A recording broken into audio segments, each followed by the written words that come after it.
Hi, kids! Welcome back to our fun drawing channel. Today, we're going to learn how to draw a cute gift box with a ribbon, step by step. First, draw a big square in the center of your paper. This will be our gift box. Add the lid. Now, draw a slightly wider rectangle on top of the square. This is the lid of our gift box.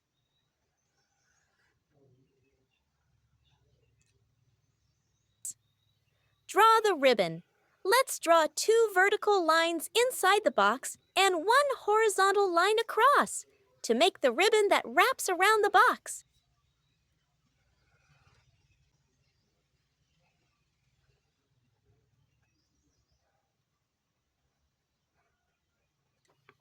Color time. Let's color the gift box. Use bright colors. Red, green, blue, or any color you love. Don't forget to like, share, and subscribe for more fun drawings.